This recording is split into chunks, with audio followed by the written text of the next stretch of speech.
you doing? He's gonna bring her back! You need him back! He's gonna bring her back! Bring Her Back 2025 movie recap. A chilling descent into ritual horror. Welcome to Movie Creepers, where the chills never end. Bring Her Back 2025 is a disturbing and emotionally charged supernatural horror film that explores grief, maternal obsession, and the terrifying consequences of trying to resurrect the dead. Directed with eerie precision and filled with unsettling imagery, the movie follows a pair of siblings caught in a sinister ritual orchestrated by a woman consumed by loss. Here's a full breakdown of the story, from its quiet beginnings to its harrowing finale. If you find this helpful, please consider liking and subscribing to stay updated with our latest content.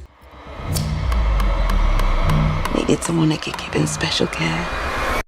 A tragic beginning. Teenager Andy and his younger half-sister Piper are suddenly thrown into emotional chaos after their father unexpectedly dies, slipping in the shower. Piper is visually impaired, and Andy, now the only family she has left, is fiercely protective of her, with no one else to care for them. The siblings are placed into foster care and sent to live with a seemingly kind but eccentric woman named Laura. She resides in a large, slightly eerie home with her mute foster child Oliver, who rarely shows emotion and whose behavior often feels unnatural. Laura initially appears nurturing, but Andy quickly senses that something is off. She shows immediate and overwhelming affection toward Piper, often ignoring or even subtly undermining Andy. This favoritism raises red flags for Andy, especially when paired with Oliver's strange presence and robotic demeanor. The foster home feels less like a place of healing and more like a ticking time bomb. During their first few days in the house, Laura shares a heartbreaking story. Her daughter, Kathy, who is also visually impaired like Piper, tragically drowned in the backyard pool. Though she speaks calmly, there's a strange edge to her story,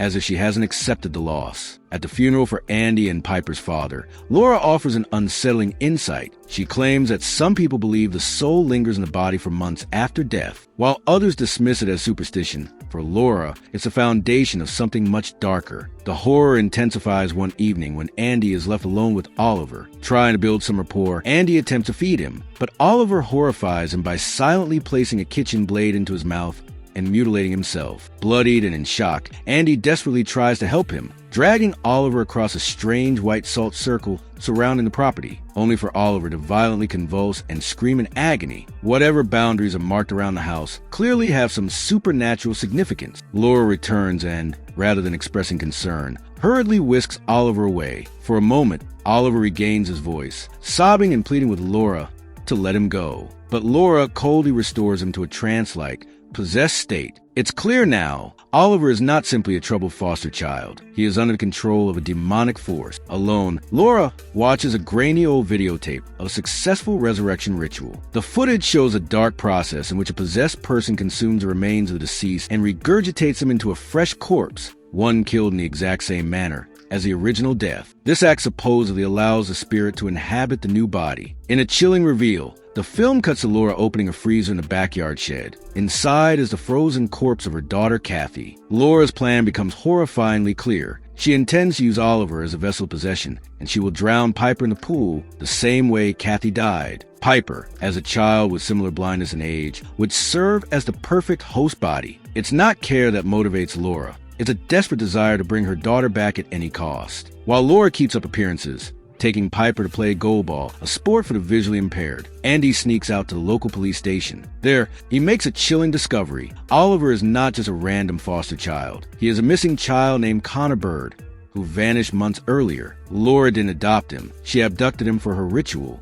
As Laura and Piper return home, they find the house in chaos. Oliver, no longer fully restrained, has become monstrous. He lashes out violently, biting and eating his own flesh and attacking Laura. He tears through parts of the house and appears less and less human. Despite this, Laura manages to calm him using a strange incantation or gesture, one she's used before to suppress his identity and reassert the demon's control. Andy returns to the house with Wendy, their social worker, only to discover Oliver in the middle of a gruesome act, feeding on Kathy's frozen corpse. Wendy and Andy try to flee in terror, but Laura, determined not to lose a chance to complete the ritual, runs him over with her car. Wendy dies instantly. Andy, still alive but severely injured, is dragged to a nearby puddle and drowned by Laura. His body is then hidden, ready to be used as the next piece in her resurrection plan.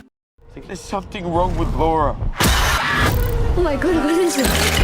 We can bring her back. The final ritual. Laura brings Piper back to the house for the final stage of the ritual. Possessed Oliver taunts Piper using Andy's voice, shaking her to her core. In a panic, Piper stumbles through the house and finds Andy's body in the bathroom. Overwhelmed, she accidentally knocks herself unconscious while trying to flee. Seizing the opportunity, Laura drags Piper to the backyard pool and begins drowning her, attempting to recreate Kathy's death. Oliver, barely contained in his monstrous form, prepares to complete the transfer, vomiting the digested remains of Kathy into Piper's body. But something unexpected happened. As Piper struggles, she cries out "Mom," a word that breaks through Laura's trance of obsession. For a moment, Laura sees Kathy not in Piper, but in herself, as a grieving, broken mother forcing horror on another child. That single word halts the ritual. Laura releases Piper, who fights off Oliver in a final desperate struggle and manages to escape the house, stumbling into the arms of a passing couple who stop to help. Back at the house,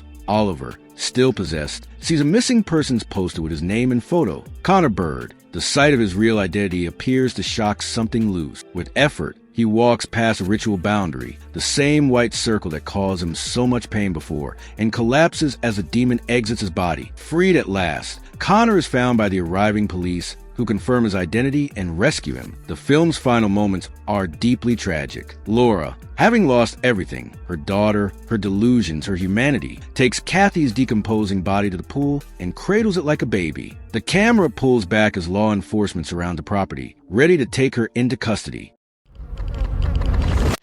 Listen, I gotta tell you a secret. Ending explained. The ending of Bring Her Back delivers a haunting conclusion that underscores the film's central themes of grief, obsession, and the danger of playing God. As Laura prepares to complete the resurrection ritual by drowning Piper, who mirrors her deceased daughter Kathy, she's overcome when Piper cries out "Mom." This moment of emotional clarity pierces Laura's delusion, momentarily reminding her that Piper is a child, not a vessel. She lets Piper go, showing that even in her madness, a part of her conscience remains. Meanwhile, Oliver, possessed and nearly beyond recognition, sees his missing person's poster and steps beyond the ritual boundary, causing the demon to leave his body. Reclaiming his identity as Connor, he collapses, finally freed. The police arrive and rescue him, confirming the truth behind his abduction. The final image of Laura cradling Kathy's corpse in the pool as officers close in is both tragic and symbolic. She didn't bring her daughter back, only destruction. The film suggests that refusing to let go of the dead, especially through unnatural means, leads only to ruin. Piper survives, scarred but alive, while the demon's grip is broken. In the end, love, even twisted by grief, cannot overcome the natural order of life and death. The final takeaway: grief, obsession, and the haunting cost of resurrection. Bring Her Back ends not with triumph, but with devastation. The movie dives into disturbing territory: child abduction, possession, necromantic rituals. But beneath the gore and horror lies a deeper narrative about grief, denial, and the monstrous acts that can emerge when people cannot accept loss. Through Piper and Connor's survival, the film offers a sliver of hope, but it's one that's hard-earned, paved with trauma, death, and the horrifying cost of trying to reverse the irreversible. Thanks for watching. If you found this valuable, please like the video, subscribe for more, and turn on notifications so you never miss an update.